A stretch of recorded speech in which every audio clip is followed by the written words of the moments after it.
Nuevamente vamos a presentar a la doctora Brenda.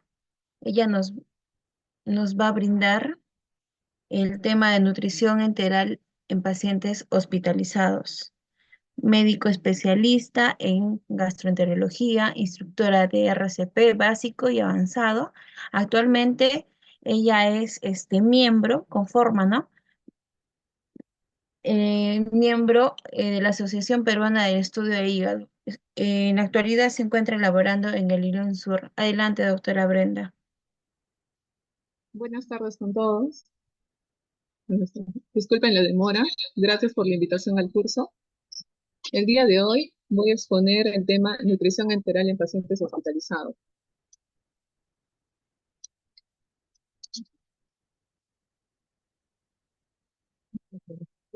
Perdón.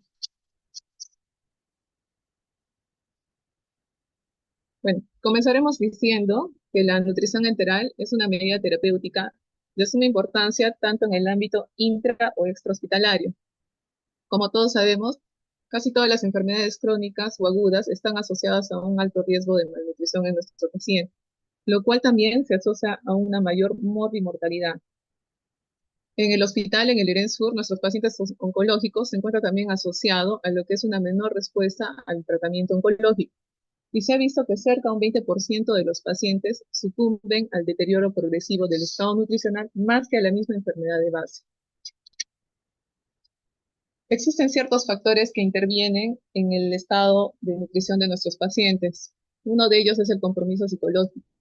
Como todos sabemos, cualquier noticia de una enfermedad crónica y sobre todo una como es el cáncer, pues lleva en muchos casos a nuestros pacientes a lo que es la depresión, que es lo que influye mucho en su estado nutricional. Otro de los factores viene a ser la ubicación del tumor, como ya se han explicado en las anteriores ponencias. Depende de dónde esté ubicado el tumor, por ejemplo, si fuera en esófago, lo cual va a interferir en lo que es la nutrición de nuestro paciente. La hiporexia asociada a las diferentes enfermedades, la acción de factores tumorales y humorales, y también el tratamiento oncológico que reciben algunos pacientes, como el caso de las quimioterapias, radioterapias, etc. Todos ellos intervienen en el estado nutricional de nuestros pacientes.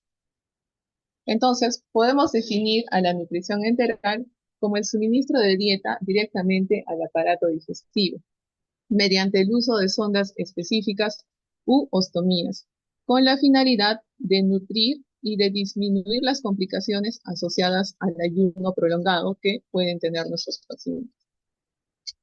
Se dice que una nutrición enteral temprana tiene múltiples ventajas, dentro de ellas, reducir los trastornos metabólicos, mejorar la respuesta inmunológica en nuestros pacientes, mantener la arquitectura del tracto intestinal, lo cual es muy importante,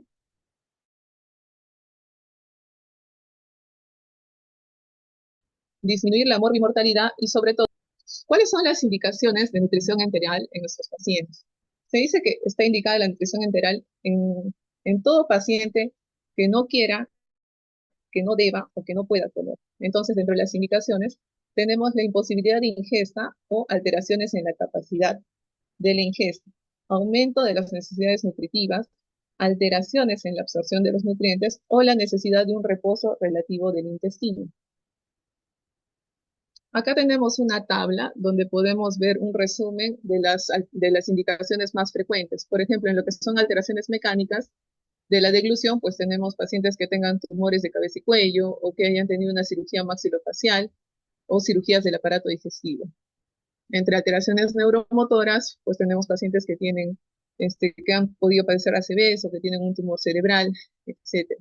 Alteraciones de la digestión y absorción de nutrientes, tenemos pacientes que pueden estar cursando con pancreatitis severas, síndromes de mala absorción, enfermedades inflamatorias intestinales, entre otras, y necesidades especiales de nutrientes, como es en pacientes grandes quemados, politraumatizados, encefalopatías hepáticas, etc. Y por último, como dije, el paciente aquel que de repente no quiere comer, que generalmente está asociado a pacientes que son psiquiátricos, ¿no? Como la depresión severa, la anorexia nerviosa, el Alzheimer. Esas serían las indicaciones. Pero ¿cuáles serían las contraindicaciones?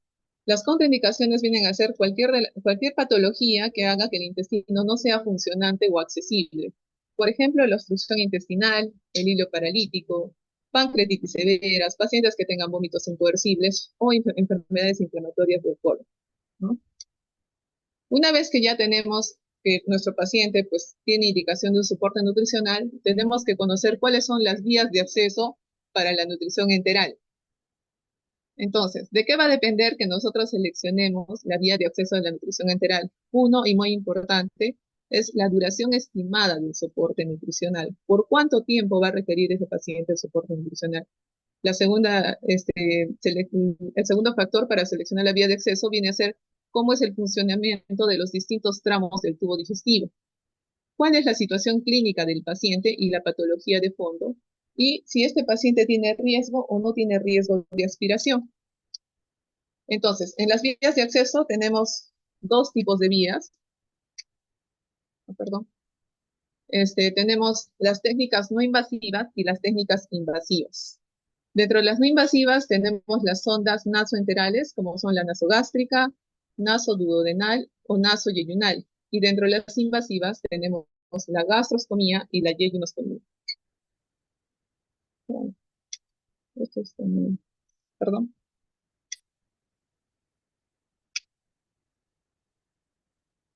Entonces, en lo que son técnicas no invasivas, como lo comenté inicialmente, son las sondas nasoenterales y como lo dice su nombre, se colocan por vía transnasal. El extremo distal va a depender de la situación clínica del paciente, o sea, me refiero a dónde es que va a quedar el extremo distal, ya sea en el estómago, en duodeno, en yeyuno, etcétera. Depende de la situación clínica del paciente, valorando si este paciente tiene un vaciamiento gástrico alterado o si puede tener un reflujo gastroesofágico, que son condiciones que pueden darnos lo que es la broncoaspiración. En cuanto al tiempo, las sondas nasoenterales están indicadas para nutrición a corto plazo, que viene a ser un tiempo menor de 4 a 6 semanas. Como ya mencioné también, hay sonda nasogástrica, nasoduodenal y nasoyeyunal. Y como contraindicaciones, en primer punto tenemos el tiempo, que si es más de 6 semanas está contraindicada pacientes con alteraciones mecánicas como la estenosis esofágica o bien presencias de fístulas esofágicas, entre otras. Acá tenemos una pequeña guía para lo que es la elección de la sonda nasoenteral, ¿no? Por ejemplo, ya dijimos inicialmente que el paciente requiere nutrición menos de 4 a 6 semanas, nos vamos por una sonda nasoenteral. ¿Qué ventaja tiene? Que es menos invasiva, es un mejor coste-efectividad. Si tenemos el paciente que su tubo digestivo es funcionalmente útil y no hay riesgo de broncoaspiración, pues elegimos lo que es una sonda nasogástrica. Sabemos que hay de distintos materiales, polivinilo, poliuretano o silicona, siendo las de mejor elección la de poliuretano y silicona, que son las que duran alrededor de 4 semanas. Existen de distintos calibres, tanto para niños como para adultos, y generalmente la longitud de esta viene a ser entre 70 a 105 centímetros. ¿Cuál es la ventaja de estas? Más fisiológica, fácil acceso. La desventaja por estar ubicada en el estómago directamente es que hay un mayor riesgo de aspiración. Pero si tenemos un paciente que tiene un vaciamiento gástrico enlentecido, que ya ha tenido antecedentes de aspiración o que tiene reflujo gastroesofágico, pues la sonda de aspiración vendría a ser la pospilórica. Puede ser la nasoduodenal o la nasoyeyunal. Estas sondas generalmente son siliconadas y su longitud está entre los 105 a 145 centímetros, teniendo como inconveniente que el acceso es un poco más dificultoso, generalmente se hace por vía endoscópica, y también el riesgo de posible migración retrógrada de la sonda, ¿no? Podemos dejarla en una ubicación, pero esta pues tiende a veces a salirse de la ubicación donde la dejamos y finalmente acaba en el estómago, ¿no? Me parece que estamos... Entre las técnicas invasivas que tenemos, como habíamos comentado, tenemos lo que son las ostomías. Y para esto usamos las sondas de ostomía, que bueno, generalmente pueden ser de colocación quirúrgica, radiológica o endoscópica, ¿no? Es la sonda que se coloca en el tubo digestivo mediante estas técnicas que he mencionado. El tiempo es aquel soporte nutricional que se requiere por un largo plazo, estamos hablando de un tiempo mayor de 4 a 6 semanas, y por lo general se usa en pacientes que van a requerir una nutrición domiciliaria o que van a tener un acceso difícil a lo que es la vía nasoentérica. Se colocan en lo que es estómago, duodeno o yeyuno. Entonces, en lo que son sondas de gastrostomía, como su nombre lo dice, viene a ser la colocación de un tubo en el estómago que se va a exteriorizar a través de la pared abdominal. Generalmente sirven para lo que es la nutrición, pero también se puede usar como sondas de descompresión. Se pueden colocar tanto por vía quirúrgica, endoscópica o radiológica. En este caso de las sondas de gastrostomía tenemos tres tipos. Tenemos la gastrostomía endoscópica percutánea. Como le dice su nombre, es una sonda que se coloca por vía endoscópica. Generalmente es un procedimiento que requiere una sedación ligera, que dura alrededor de 15 a 20 minutos. Por lo general se coloca profilaxis antibiótica como ceftriaxona. Es un procedimiento relativamente seguro, ¿no? Entonces, se puede hacer de forma ambulatoria incluso. El otro procedimiento que se tiene es la gastrostomía percutánea radiológica. Esta se hace con punción por fluoroscopía, también se hace de forma ambulatoria, dura de 15 a 20 minutos y generalmente se elige esta ante la imposibilidad de que pueda pasar el endoscopio para colocar la anterior, ¿no? Y por último, la gastrostomía quirúrgica, que esta, como su nombre lo dice, se coloca por vía quirúrgica, ¿no? Por cirugía, y generalmente esta es de elección cuando sabemos que el paciente va a requerir una nutrición permanente, ¿no? De forma permanente, enteral de forma permanente. En lo que es nutrición por sonda de yeyunostomía, la colocación del tubo es en el yeyuno, el cual se va a exteriorizar a través de la pared abdominal. Está indicado sobre todo en pacientes con cáncer de esófago o estómago o que han tenido una obstrucción post-gastroenteroanastomosis. La ventaja que tiene esta sonda de yeyunostomía es que tiene un menor reflujo gastroesofágico, hay menos riesgo de broncoaspiración y se puede usarse en aquellos pacientes que queramos un inicio precoz de la alimentación en el postoperatorio. Entonces, en este cuadrito, pues tenemos un pequeño resumen más o menos de lo que hemos hablado. Vemos que tenemos un paciente que va a requerir soporte nutricional, pues va a depender mucho de si el intestino está funcionante o no está funcionante. Si no estuviera funcionante, pues nos vamos a la NPT, y si estuviera funcionante, que es nuestro tema, nos vamos a la nutrición enteral. Si vemos que va a requerir por un tiempo menor de 6 semanas, escogemos lo que es la zona entérica, pero si vamos a requerir un tiempo mayor de 6 semanas, nos vamos por las ostomías, siempre priorizando de repente lo que es la gastrostomía endoscópica percutánea o la que es por vía radiológica. De no ser factible, pues ya nos vamos a la condición quirúrgica.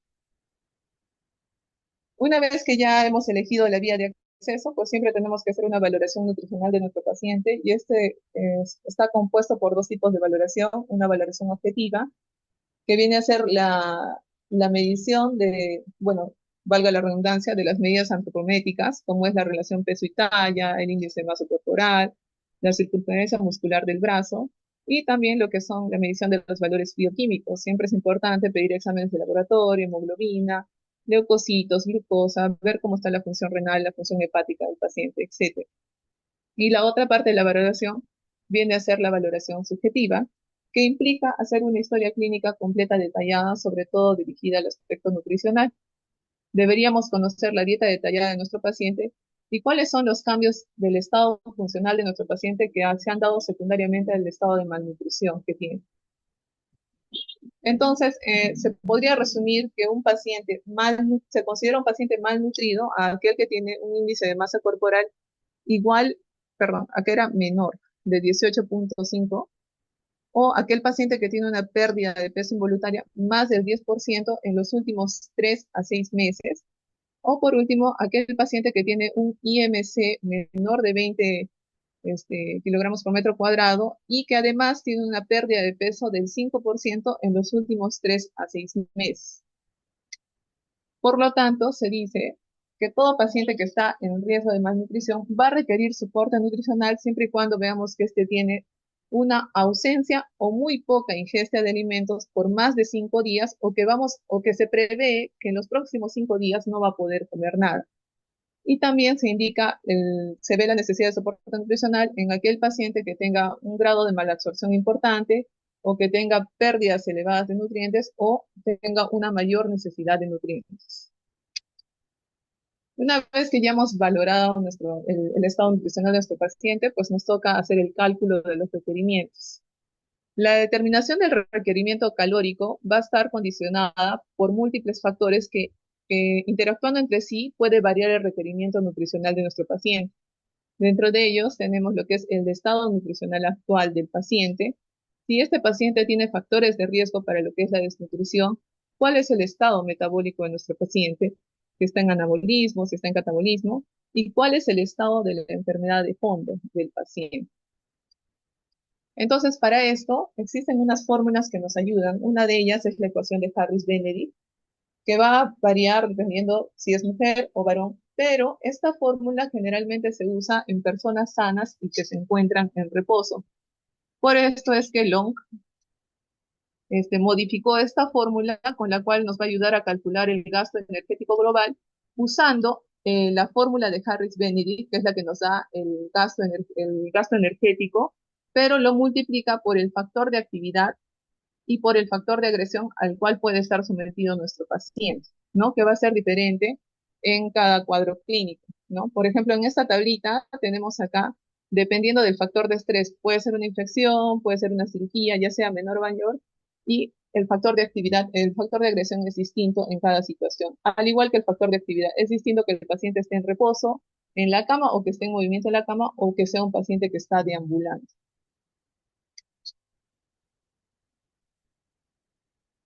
Pero para hacerlo más práctico se cuenta con una fórmula rápida aproximada de lo que es el requerimiento calórico y se puede resumir en que un hombre requiere una kilocaloría por hora por kilo de peso o el peso en kilo por 24. Y en el caso de la mujer, la fórmula viene a ser 0,9 kilocalorías por hora por kilo de peso o bien el peso en kilos por 24 por 0,9.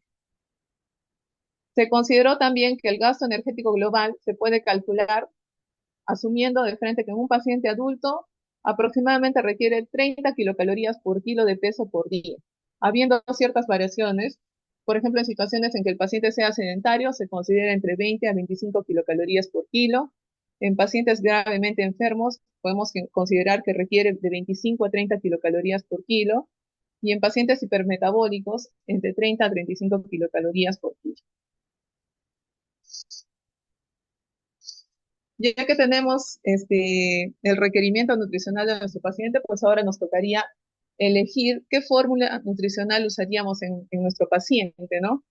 Entonces, hoy en día se habla mucho de las fórmulas enterales, que vienen a ser una mezcla de distintos compuestos de macro y micronutrientes, cuya indicación es dar un aporte calórico adecuado, con la finalidad de que no sobrealimentemos a nuestro paciente o que su alimentación sea deficiente, con la ventaja de que en estas fórmulas existe un menor riesgo de infección, ya que son fórmulas que vienen preparadas y no requieren manipulación, a comparación de las fórmulas artesanales o culinarias que a veces se dan, en las cuales por su misma preparación hay bastante manipulación y mayor riesgo de contaminación y por ende de una probable infección.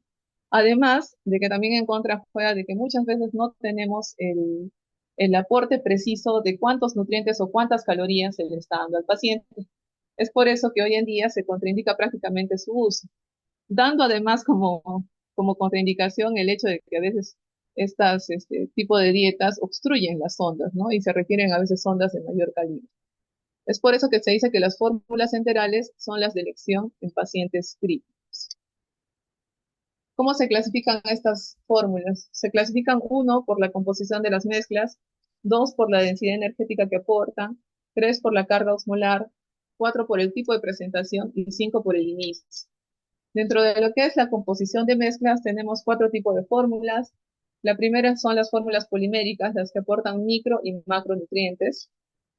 Generalmente se usan en pacientes cuya absorción de su tubo digestivo esté intacta y la administración puede ser tanto a nivel gástrico, intestinal u oral. Las fórmulas semielementales, o también conocidas como oligoméricas, aportan micro y macronutrientes y generalmente vienen predigeridas, tienen una osmolaridad alta y se da en pacientes con una absorción del tubo digestivo comprometida. Es por eso que también son predigeridas. Las fórmulas especializadas son aquellas que favorecen el metabolismo en determinada patología. Estas fórmulas tienen como función también cambiar el pronóstico de la enfermedad, o sea, tienen un efecto terapéutico. Entonces, dentro de ellas tenemos las fórmulas para pacientes diabéticos, para pacientes que son renales o pacientes hepatópatas. Y por último, las fórmulas modulares contienen micronutrientes y un solo tipo de macronutrientes y generalmente no se consideran como fórmulas de nutrición exclusivas, solamente son un suplemento del requerimiento nutricional. Por la densidad energética se clasifican en tres, pueden ser estándar, concentradas y diluidas. Dentro de las estándar aportan de 1 a 1.2 kilocalorías por mililitro y son las de uso más frecuente. Las concentradas nos aportan de 1.5 a 2 kilocalorías y generalmente se indican en estados hipercatabólicos o cuando necesitamos restringir volumen en nuestro paciente. Y las diluidas son aquellas que nos aportan menos de 0.5 kilocalorías y generalmente se usan para lo que es tolerancia enteral, para las fases iniciales de la tolerancia enteral. Por la carga osmolar, pues tenemos las isotónicas, hipertónico moderada y la hipertónica sola, ¿no? Que es aquella que da más de 550 milosmoles por litro por kilo. Por la presentación, tenemos, como sabemos, existe en líquido y en polvo, siendo la de mayor ventaja la del líquido, pues hay una menor manipulación de la fórmula. Es una fórmula que ya viene en su envase, que a veces directamente de él se puede administrar, a diferencia del polvo, pues que muchas veces tiene que ver con la preparación, hay una mayor manipulación y mayor riesgo de contaminación. Y en cuanto al inicio, tenemos las que son de nutrición enteral precoz, aquellas que se inician antes de las 48 horas, nutrición enteral intermedia, entre 48 y 72 horas, y la nutrición enteral tardía, más de 72 horas. Una vez que ya sabemos qué fórmula vamos a administrar, este, tenemos que ver cuáles son los métodos y las pautas de administración.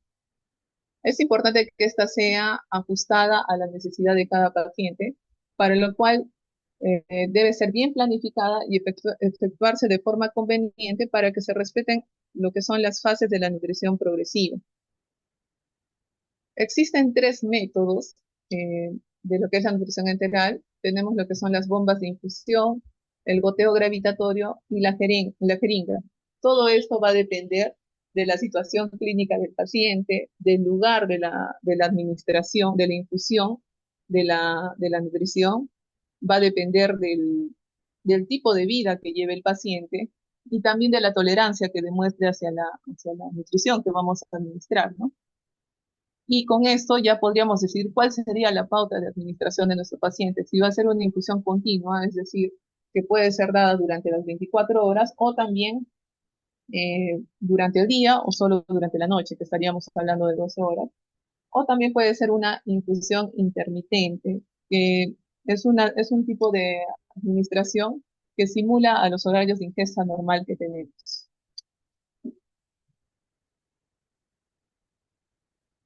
En este cuadrito podemos ver las diferentes características tanto de la pauta de administración intermitente o de la continua. Por ejemplo, la intermitente está indicada en pacientes que deambulan, que tienen un tracto gastrointestinal sano y un vaciado gástrico normal.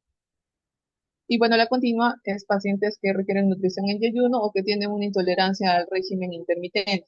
¿Cuáles son las ventajas del intermitente? Es más fisiológico, más sencillo, económico y flexible. Permite un horario flexible, ¿no? Por eso dice que depende mucho del tipo de vida del paciente. Y en cuanto a la continua, pues tiene como ventaja de que hay una menor incidencia de residuo gástrico, menor distensión abdominal, broncoaspiración, ¿no? Porque es de forma continua en pequeñas cantidades. En cuanto a los métodos, la intermitente se puede administrar por jeringa, gravitatorio o bien por bomba, y en el caso de la continua puede ser por gravedad o bien por bombas. ¿Cuál es el equipamiento técnico que existe en nutrición enteral? Tenemos los contenedores, que tiene como ventaja de que se puede usar el propio envase, ¿no? Generalmente ya vienen adaptados para conectarlos, y tiene la ventaja de que tiene menor manipulación y menor contaminación. Estos son los contenedores. En cuanto a las ondas, como ya lo expliqué al comienzo, va a depender de cuál es del soporte nutricional, si va a ser a corto plazo, a largo plazo, cuál es la situación clínica del paciente, si se va a poner prepilórica o postpilórica, etcétera. Tenemos la sonda, bueno, esta es una sonda nasoidinal que es de frecuente uso. En cuanto a las líneas de infusión, se ha visto que hay mejoría en la tolerancia y en la eficacia de estas. El extremo proximal generalmente viene adaptado al contenedor, que normalmente pueden ser de boca ancha, hay de boca estrecha también, y el extremo distal se adapta a la sonda. Esta está sobre todo indicada en pacientes que van a requerir la administración a gravedad o mediante bomba. Y las nutribombas son generalmente recomendadas, sobre todo en aquellos pacientes en los que va a ser una infusión continua, ¿no? Y tiene la ventaja de ser equipos precisos y fiables, que incluso ayuda mucho en lo que es el manejo de enfermería para que puedan tener una precisión del aporte de nutrición que se está dando al paciente, ¿no? Acá tenemos las nutribombas. Ya casi para terminar, vamos a hablar de las complicaciones que se pueden presentar. Hay diferentes complicaciones. Comenzaremos con las mecánicas. Bueno, solo para mencionar algunas, por ejemplo, puede haber la complicación de la aspiración, que nos va a dar, por ejemplo, ay, perdón, ya, las complicaciones mecánicas. Las más frecuentes, erosiones nasales o faríngeas, que tienen que ver mucho con el calibre o la flexibilidad de la sonda. ¿Cuál sería la prevención o tratamiento? Que usemos sonda de un calibre inferior, que sea más flexible, por ejemplo, las de silicona, que son las ideales. Puede haber también irritaciones de la piel en las ostomías, que puede estar dado por una inadecuada colocación de la sonda. Generalmente en esto la prevención o tratamiento viene a ser el cambio de la sonda, una mayor limpieza y desinfección, etcétera. Otra de las complicaciones mecánicas, como ya había mencionado, era la aspiración, que puede ser por tema de pérdida de alimentos o jugos digestivos. Puede también haber obstrucciones en la sonda. En cuanto a complicaciones infecciosas, tenemos las complicaciones, por ejemplo, de las ostomías, infección del estómago, ¿no? La causa puede ser una inadecuada colocación de la sonda o insuficientes medidas higiénicas. La prevención y tratamiento, como dice ahí, es colocación de una nueva sonda, cambio de los sistemas de infusión cada 24 horas. Otra de las complicaciones infecciosas pueden ser las neumonías por pérdida de alimentos o jugos digestivos o insuficientes medidas higiénicas del material o por aspiración, que hemos hablado bastante del riesgo de la aspiración en los pacientes. Entonces, ¿cuál es la prevención en esto? La prevención de la broncoaspiración, ¿no? Generalmente dar a nuestro paciente la nutrición sentado o al menos con una cabecera a 30 grados y que posterior a terminar de dar la nutrición se quede 30 minutos sentado, ¿no? O con la cabecera a 30 grados. En las complicaciones gastrointestinales tenemos lo que son las náuseas y los vómitos, siendo las posibles causas una posición inadecuada del paciente, una retención gástrica o que la infusión sea rápida. Acá también la prevención y tratamiento vendría a ser mantener el cabezal de la cama a 30 o a 45 grados. Tenemos que valorar la infusión que le estamos dando al paciente. De repente es una infusión muy rápida y tendríamos que disminuir el ritmo de la infusión. O a veces también tiene que ver con que la dieta, o sea, en la fórmula, tenga un exceso de grasas o haya una intolerancia a la lactosa por parte del paciente, tendríamos que cambiar la fórmula. Otra de las complicaciones, la distensión abdominal, que también tiene que ver con infusión rápida o la alteración funcional por la patología de base. También hablamos de lo que es el estreñimiento como complicación gastrointestinal.